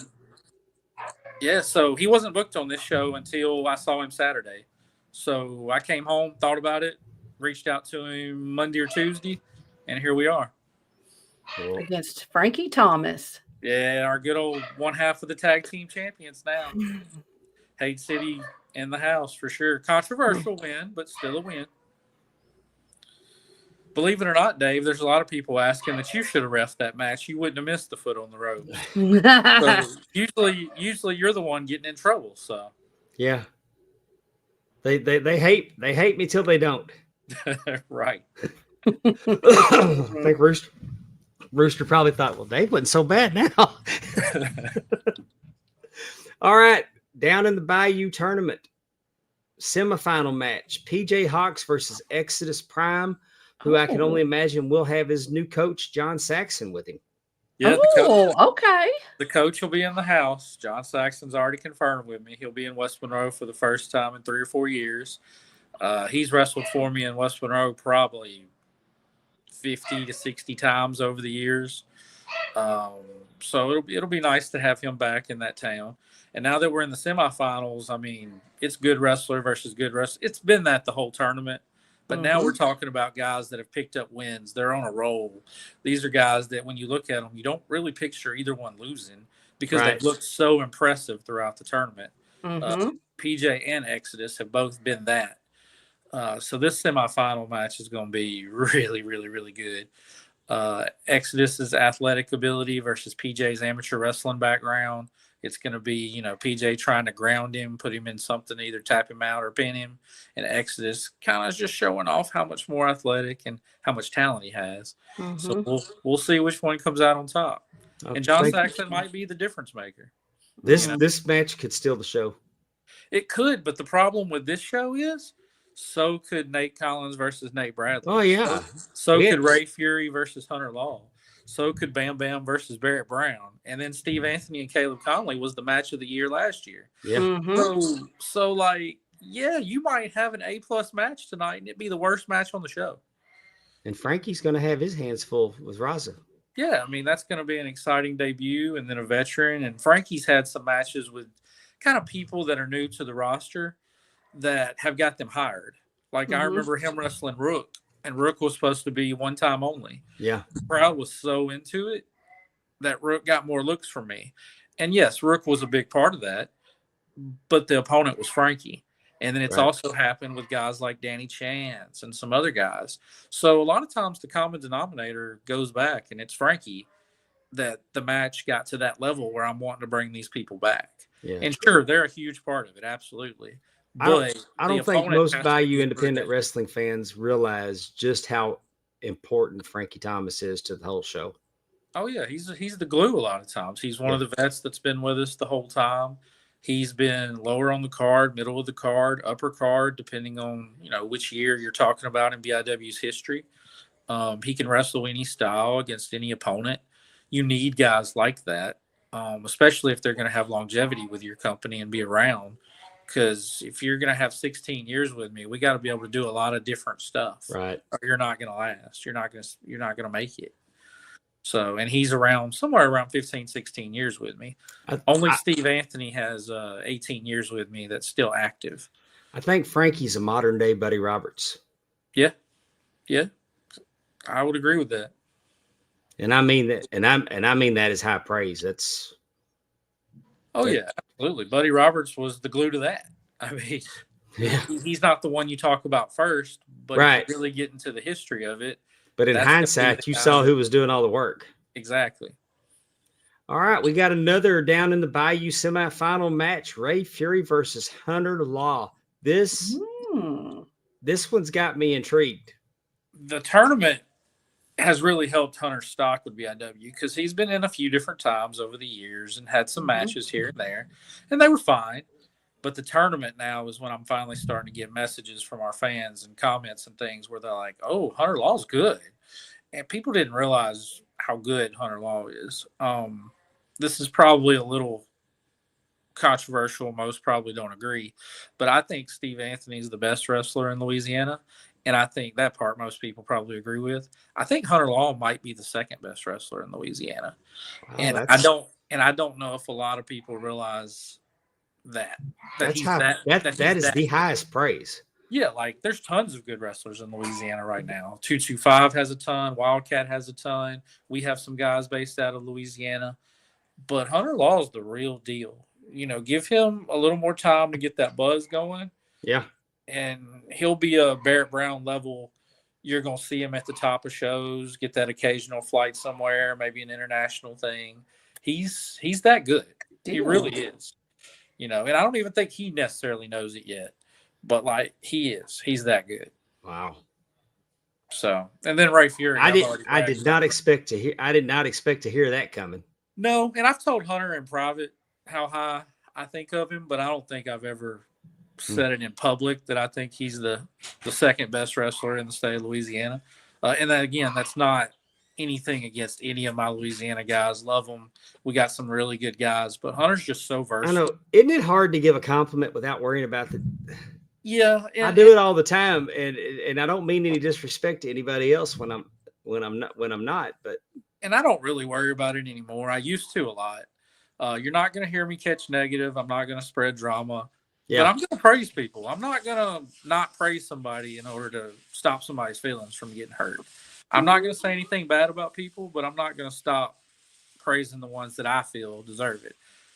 That's just not who I am. So I definitely want Hunter and everybody else, bookers, promoters, companies, wrestlers, everybody. He's that good. So, all right, let's keep it going. Bam Bam Malone and versus Barrett Brown. He's going to challenge for the Deep South Heritage title. Awesome. Bam Bam is a former tag champion. Yeah. Bam Bam is the former Southern champion. If he can win this one, he'll be the first ever Triple Crown champion in BIW history. So nobody else has ever done it. Nope. Saxon was Wow. close. Saxon just needed the tag, and he challenged for it once or twice, and it was close, but he didn't get it. Steve Anthony's only held the main title. He's held it twice, but he's only held the main title. So Bam Bam has a chance to be the first person. Frankie's another one that if Bam Bam doesn't get it, would have a chance. Frankie's held the Deep South Heritage and the tag, but he hasn't held the Southern title yet. He has challenged for it before, but he never came out on top. So if Bam Bam doesn't win, Frankie could be somebody that has a shot at being the first Triple Crown champion. So Bam Bam better knock it out if he wants it on his bucket list. Yeah, he's got a tough task against Barrett Brown, but I don't know if everybody knows that that Bam Bam is the Texas the TSW champion. Yeah, he's not the Texas heavyweight champion, but he is the TSW champion. Yes, sir. And then Barrett, he's a 2-time Deep South Heritage champion. He's been with me since some of the early years too. Yeah. This match is a 50-50, and it's one that our BIW fans have really wanted since Bam Bam lost the belt. I think it was January 1st we released the video that Bam Bam was going to try to get a Triple Crown opportunity, and he's just now getting it because he had to earn it. Yeah, and been over Ryan Davidson, and then some of the tag stuff that he won earlier in the year with Steve Anthony. We made him work for it a little bit. He's also had a brawl or two with Barrett. So I mean, you don't just get title shots; you got to earn them. And Bam Bam's earned this one, so we're gonna give him a chance. And I could stop right there. And this would be a tremendous card. Worth every penny of the admission. That's exciting. A potential Triple Crown, like the first ever. That's exciting. But like I said, I could stop right here. I don't have to show you anything else. This is a great wrestling event. 100%.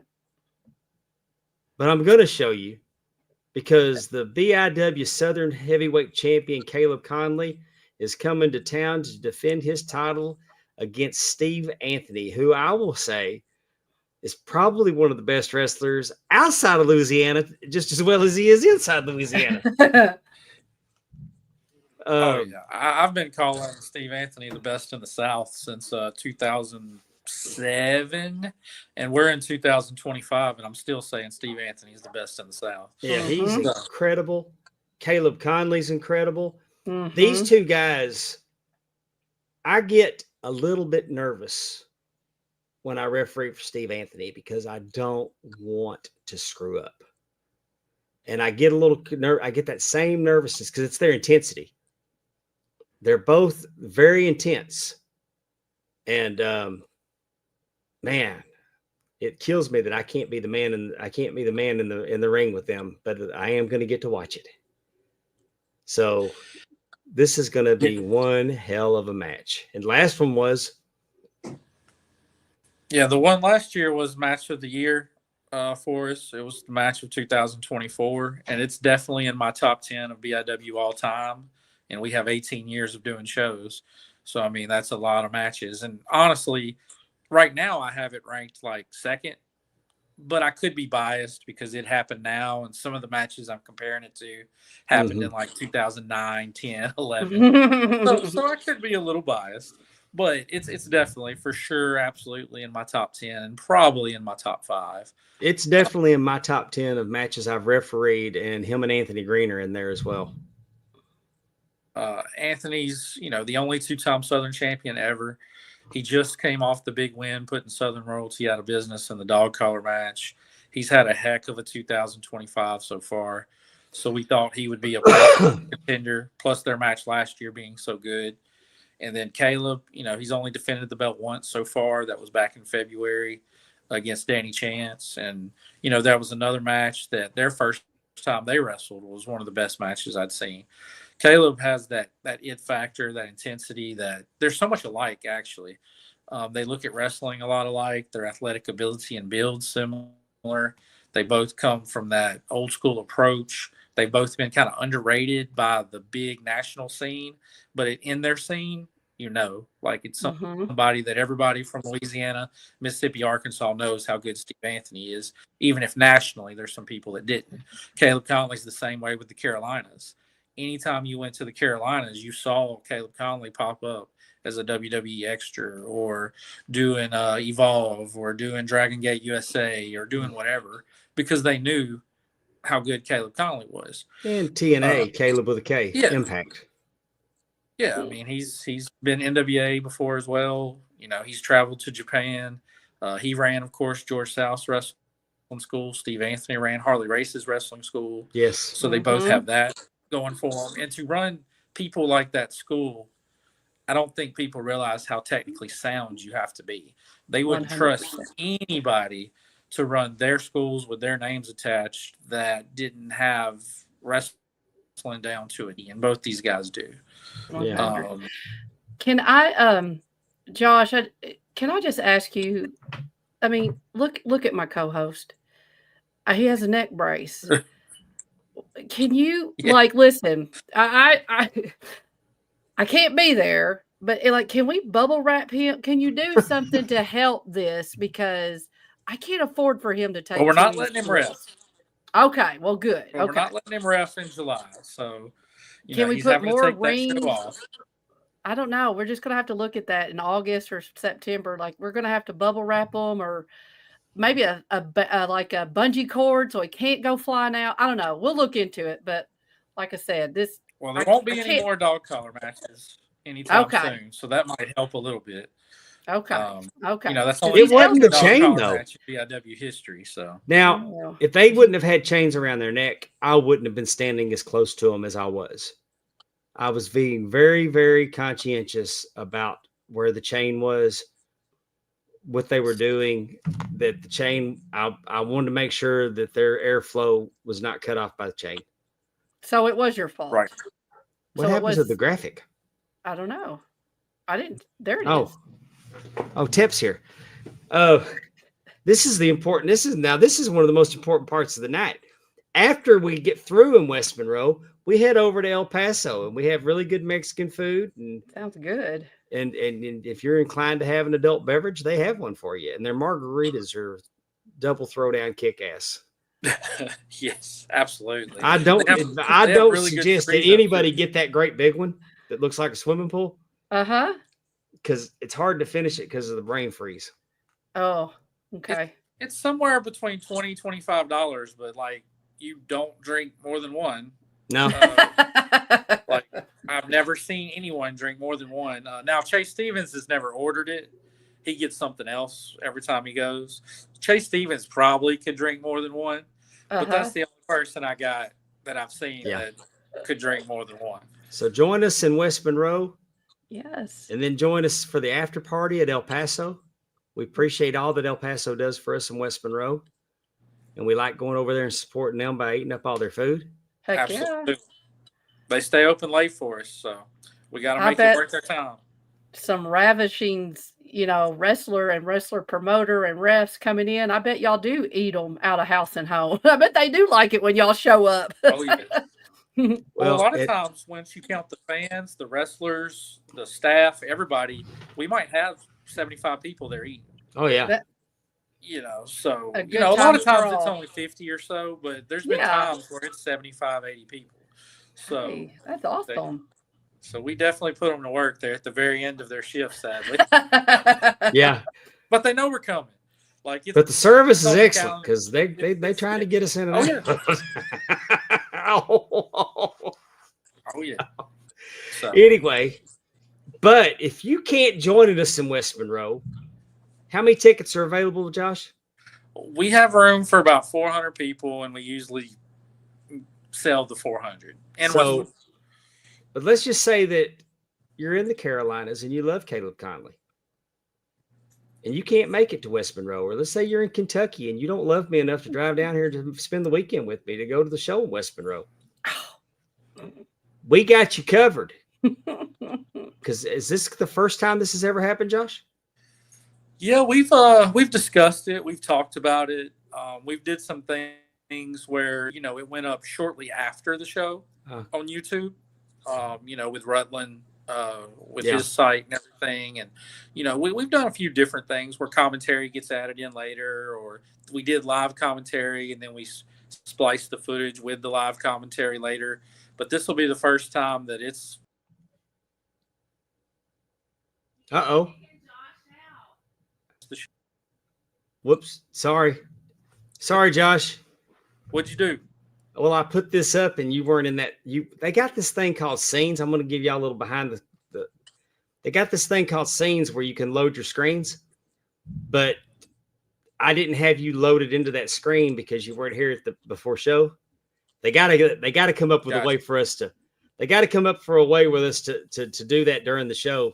I mean, it's StreamYard is an innovator in this technology, so they'll get it figured out. But it makes it so much easier than having to remove stuff and add stuff. Mm-hmm. So anyway, when I put this up, I lost you. And joining us now is TJ Stevens. Hey, TJ. Hi. And Mark Out Moments presents Caught in the Crossfire live on the Mark Out Moments Network, markoutmoments.net, pwdpod.com, however you need to get to our YouTube page. The first match of the night, we will put on the Mark Out Moments Facebook. We will put on the Mark Out Moments X account. But if you want to watch it, you're going to have to come on over to YouTube to see the rest of it. And we're super excited to be going live. TJ Stevens, Dollar Dave, Timmy C are going to call the action. Can't wait. I'm going to be doing ringside. I'm going to be doing the ringside or backstage interviews. Ooh. We're going to be on location. What could possibly go wrong? Nothing's going to go wrong. It's going to go perfectly smooth the whole night. No issues whatsoever. Can't wait. We're going to have 318 photography. We're going to have his hard cam feed. We're going to have a roaming camera. So TJ, Dave, and Timmy have the option to change the view as they see fit. Tep will, I'm sure 364 is going to be in there doing photography. So Tep's going to be shooting some video too. And we're all going to be, we're going to produce this thing. And we're super excited to promote BIW. We thank Josh because he's got the confidence in us to let us broadcast his event and on our channel. And I mean, this is a hell of an event. Yes. Yeah, I had several people on this one message me and ask if we were going higher than $15 on it. And I was like, no, you can still get your tickets for $15. Because really well-rounded wise, this might be the best show of the year for us. If you just look at the 6 individual matches on paper by themselves, athletic competition, it's really well-rounded. Now, last show will be hard to beat emotional-wise because of the dog collar match, Saxon coming back, Southern Royalty breaking up after 6 years. But as far as just athletic competition, this one might be the best one of the year. Yeah. Yeah, you can't poke a hole in this one. There's no popcorn match. No, and that's but what hey, I was most of the saying time, Bayou Independent Wrestling doesn't give you a popcorn match. I try not to, but I'm sure there's one here and there. But I try not to. We try and keep it pretty. Pull the curtain back, Josh. Tell everybody why only 5 or 6 matches. Well, there's a lot of reasons. One is time of the show. I want our shows to go 2 hours to 2 hours and 15 minutes. I don't want you sitting there for 3 hours, either bored or looking at the door trying to go, or, your kids. I want you coming back. So if I give you 2 hours and 15 minutes, you're going to leave still excited, still wanting to see more. So you'll buy that ticket to the next show. So that's one. 2, I hate when I go to a show and there's like 9 or 10 matches and some of them, probably shouldn't be on the lineup, or some of them, are 5 minutes. I would rather the guys, and we've had short matches because you never know when a match is going to end, but I would rather give the guys time and let them go out there and tell their stories and, have good competitive back and forth matches. And then 3 is budget. We use high-end talent, and the more high-end talent you use, the higher the budget goes up. I would rather have 12 to 16 wrestlers that I'm very happy they're on my show than have 22 wrestlers on the show where 4 of them are on it for budget reasons because they're just kind of low end talent, low cost, whatever. I would rather book 12 to 16 badass dudes and let them go out there, and women, and let them tell their story and do that instead of adding spots just because I couldn't say no, or just because I'm, not doing the best for my fans by giving them a tight show. I don't do pre-show. There is no such thing as pre-show.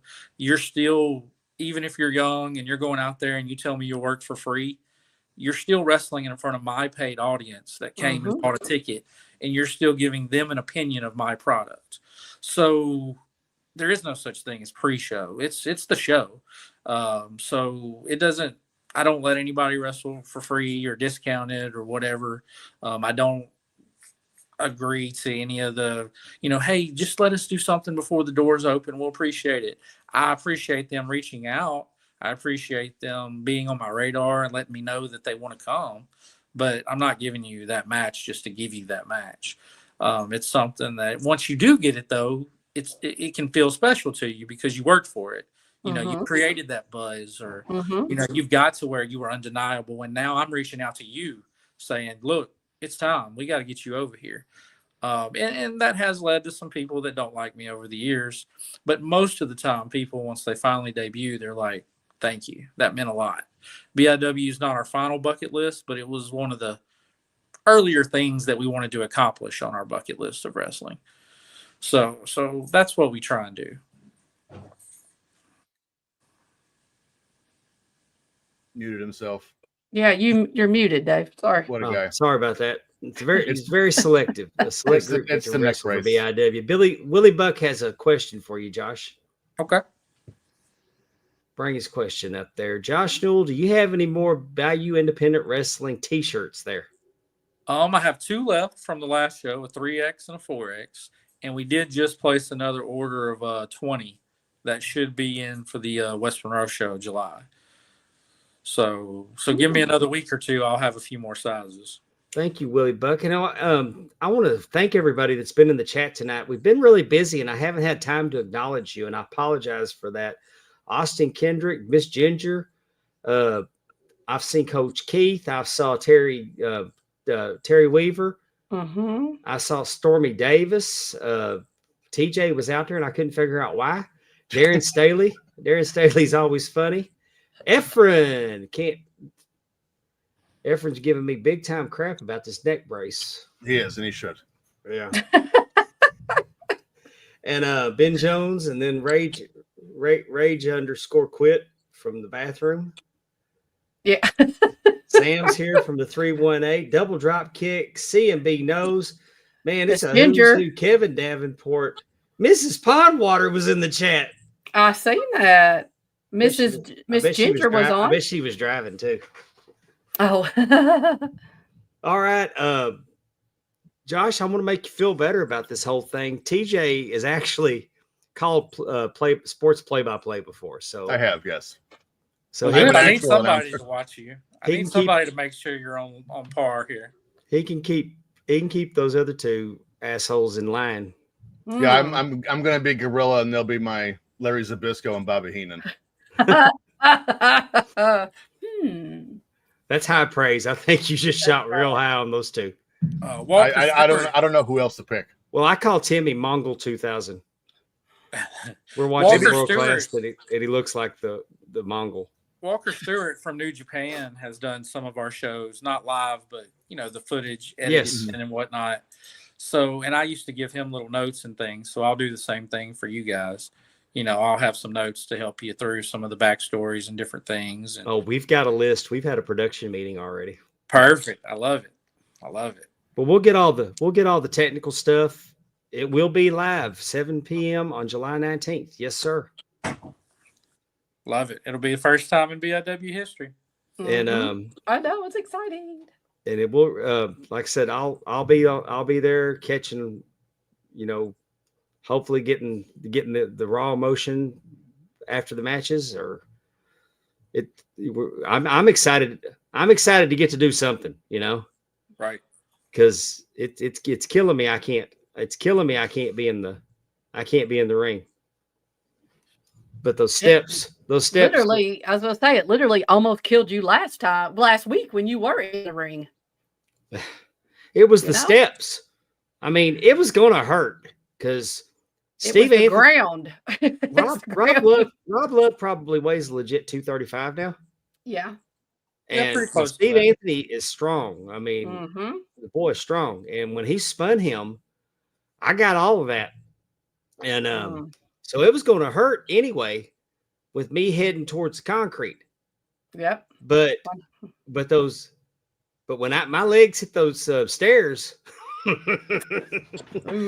mean, I swear it was almost like a Hurricane Rana. And I say, hello, floor. Yeah. I was worried about you for sure. But it was like I told him earlier, it would have killed an ordinary man, but here I am. Josh, you know you can't kill Pondwater. Many have tried with a variety of things. When it's all said and done, there's only going to be me, the Roaches, and Ric Flair left. His body makeup. He's going to outlast BIW, I'm sure. Yeah. His body makeup is flaming hot Cheetos and Mountain Dew. Like, what are you supposed to do with that? Dr. Pepper. He's not even going to decompose. He's just going to be. He's like desiccated. a Twinkie. Yeah. Amy, what's the topic on trivia tonight? Mark Henry. It's his birthday tomorrow. Okay. Josh, you want to play trivia? I got to get to this food truck, so if I can if I can be riding, I can stay on, but I got to start driving towards this food truck before it closes. What food truck you going to? Huh? What's on the food truck? Oh, all sorts of good stuff. There's a pork chop sandwich. There's catfish tonight. There's a burger. Go to the food truck. Yeah. There's rotel fries. There's all sorts of stuff. Yeah, because Amy's going to have all kinds of fucked up questions about Mark Henry just to try to stump us. Mark Henry's inseam. I mean, she will. They're not that hard. If we thump her 1 week, she comes back with some silliness that that's not you true. Can't answer. Absolutely. You could if you were a Mark Henry fan. I bet you could answer everyone. Well, Josh, thank you so much for giving us this opportunity to broadcast the show. No problem at all. I'm looking forward to it. I think it'll be good for everybody. Yes. It's going to make it worldwide, and we are over in India. Yes, okay. we are. We are over in India. Okay. I mean, we're big time. I mean, like the United States is our number 2 company, or number 2 country. Okay. Well, and two, if we have a lot of BIW wrestlers on, so you're getting ready to take a huge plunge with the Indians too, because like I said, they love us, they love you. Yeah, they're going to get to see a lot of the people that they've been listening to in action. So, all right, we can't wait to broadcast it. I'm super excited about it. Absolutely, looking forward to it. And I truly think that we can do the product to service, and it's not going to be the cluster F that. I mean, there's going to be some stuff. I fear that it could possibly be. I mean, there's going to be some stuff on the first one. That's fine though. That's how you learn. That's how you get better. That's how you adjust.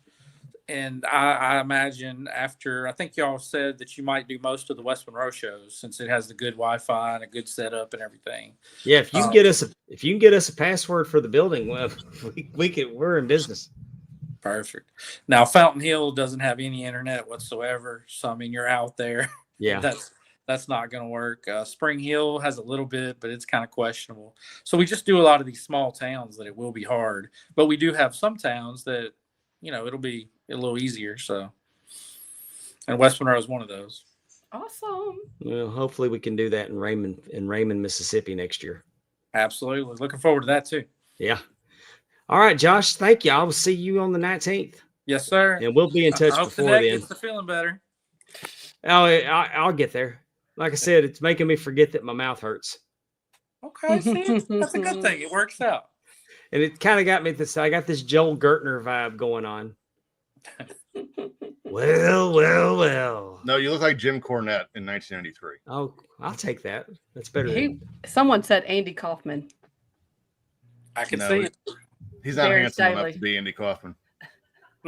That's a lie. You take that back. I will not have that bullshit spread on this show.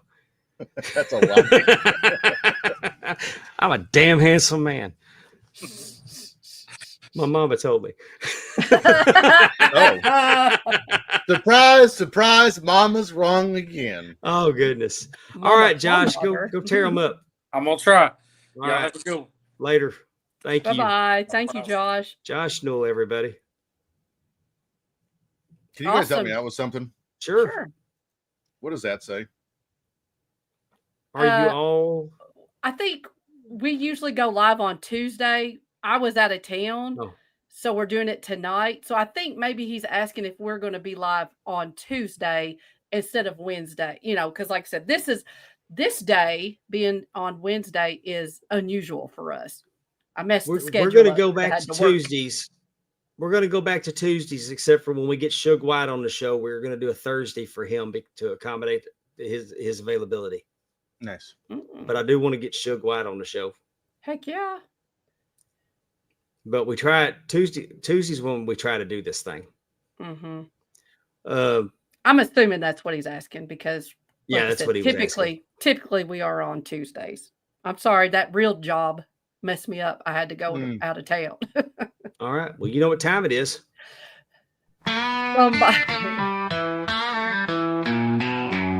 It's time for Amy's trivia.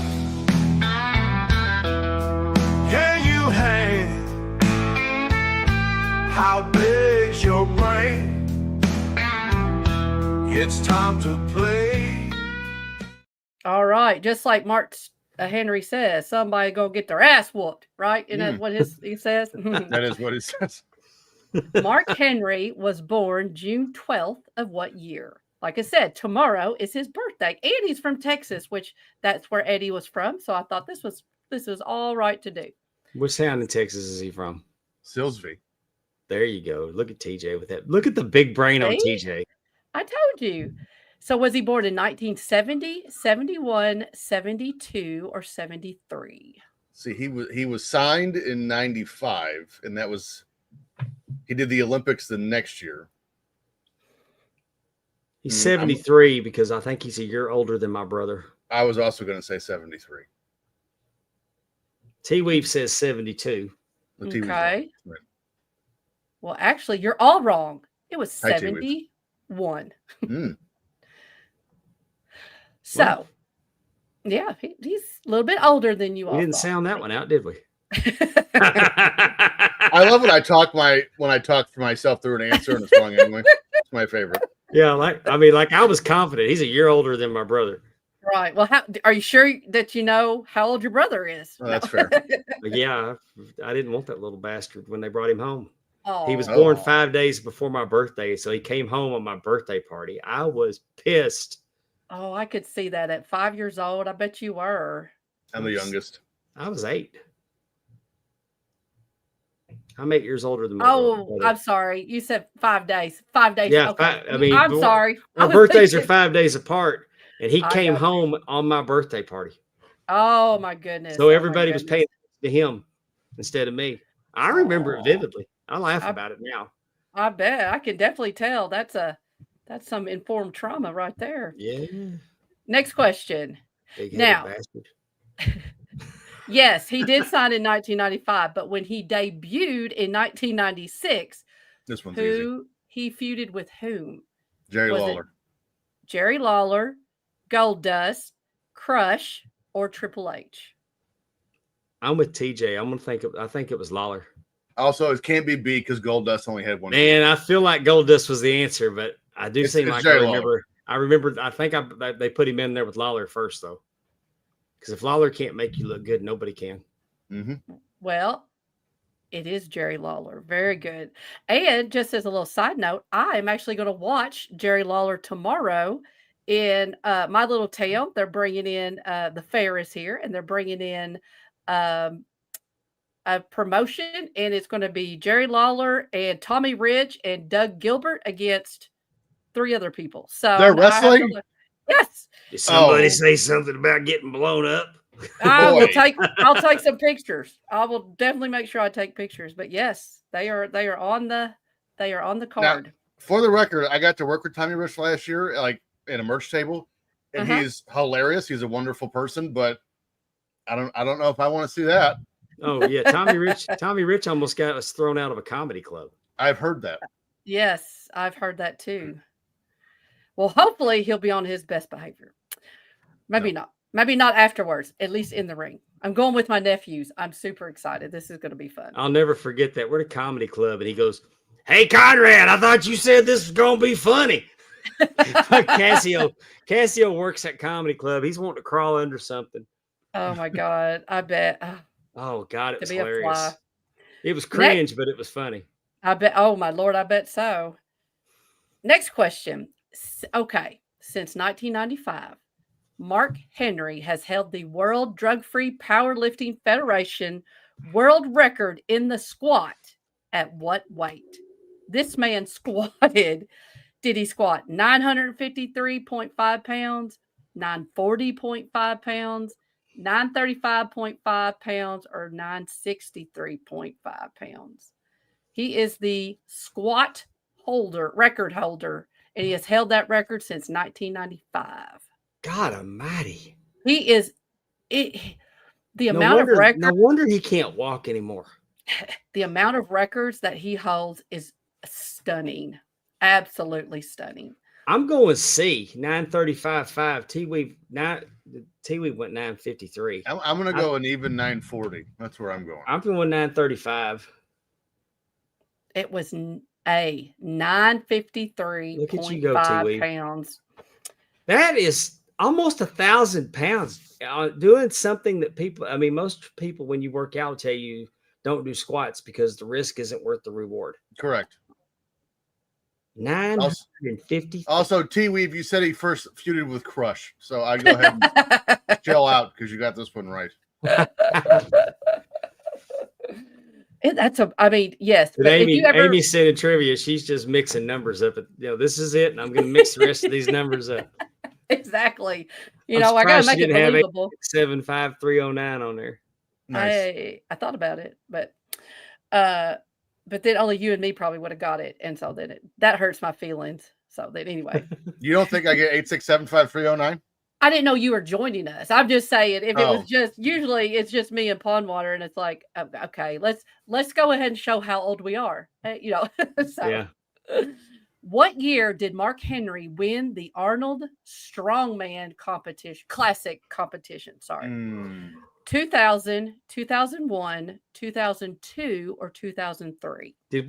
What year did you say he made his debut? 95. Well, he made his debut in 96, but he was signed in 95. And this is where he told Vince he wanted to go back because he was taking shit. And Vince said, well, if you lose, you can't come back. Okay. And then he won. Mm-hmm. I'm going to say. See, this is hard because in 2000, he was already sexual chocolate. Yeah.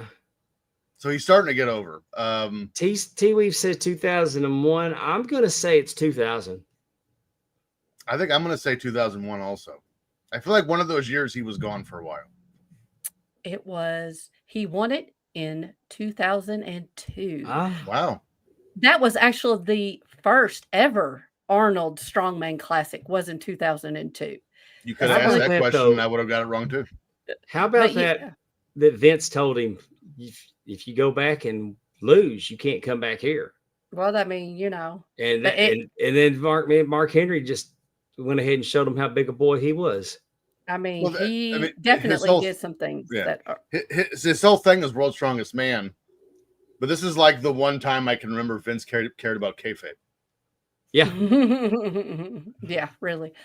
But like I said, you look up his records, it's unreal.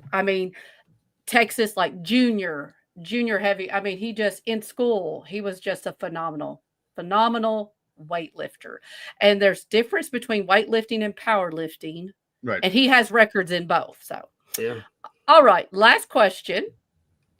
Which WWF/WWE championship did Mark Henry not win during his time with the company?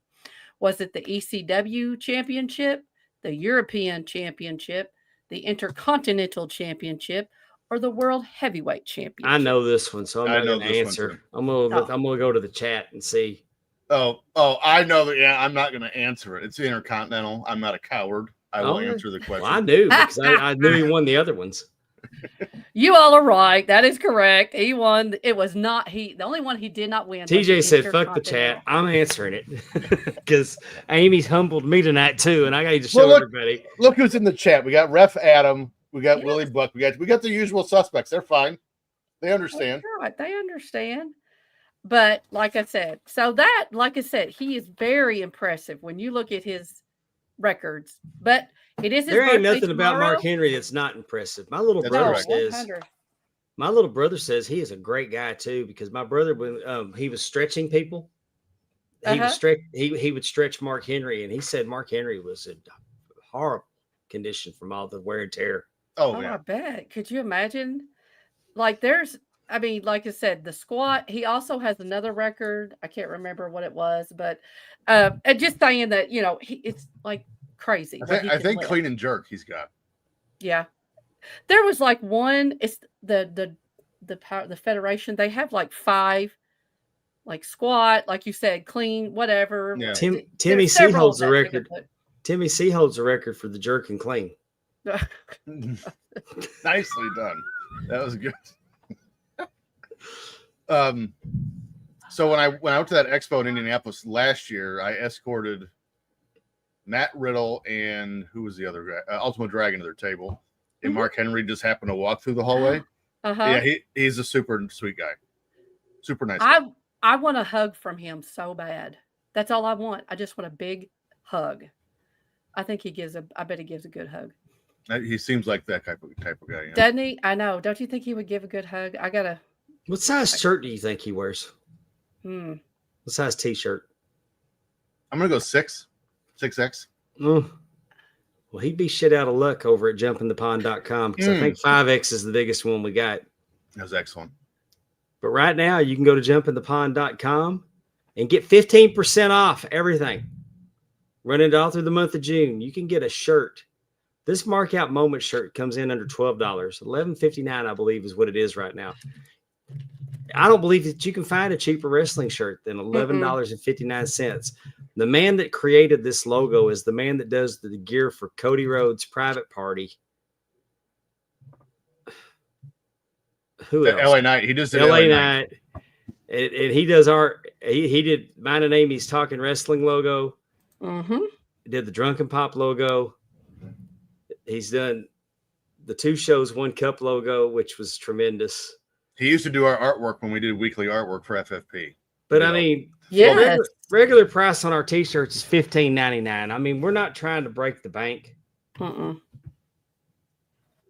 And so go head on over to jumpinthepond.com. Take advantage of the 15% off. We got hats. We've got shirts.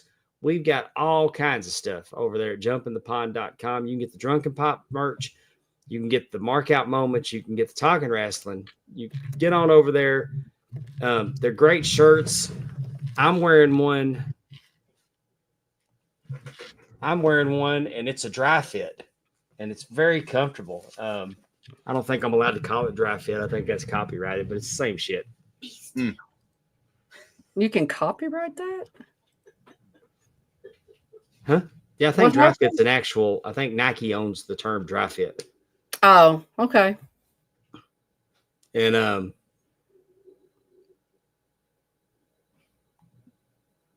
if you need the belt to go over your shoulder while you're wearing the Mark Out Moments T-shirt, head on. Give me the belt. Yeah, and I'll just whip everybody's ass. That's right. Head over to Big Time Belts on Facebook. Join the group. This guy's a Baltimore Orioles fan. Why, I don't know, but he did a variation of the winged eagle, and it looks pretty. That's the best thing that looks good about the Orioles this year, right there. Correct. It's a very nice belt. I love all the different leathers that they use. Like it's not just black leather. They are really, it's very nice. The Golden Knights belt is nice. Next. Bells and Belts, those boys. Next. Those boys over there, they do a great job on that show, and they all got different versions of the belt from Big Time Belts. Penny Pool champions, they went to Big Time Belts. There's the forever Ring of Honor Women's Champion, Athena, with her spinner belt at Ribera. Big Time Belts hooked her up, bigtimebelts.com. We want to thank them for sponsoring our pod. Make sure you check out the TNA Top 10 this week. Their top 10 was top 10 wedding songs. That's a fun topic. Terry, Andrew, and Allison do a hell of a job on that. And every time you turn on your computer, the Brilliant show's on. Brandon is interviewing everybody in the damn business. Yep. And he's working his ass off over there. Doing a great job. And Drunken Pop. TJ, who we got on? What year y'all doing this month? 1989. We got 20 seconds. So I just looked it up. I will tell you the story I'm covering is the Tank Man from China from 89. That's the story I'm covering. So 8 seconds. We got to go. Do it. Thank you for joining us this week. Talking Wrestling with Pondwater and Amy. We'll see you next week. We are out of here. Bye-bye. Oh, shit. You're still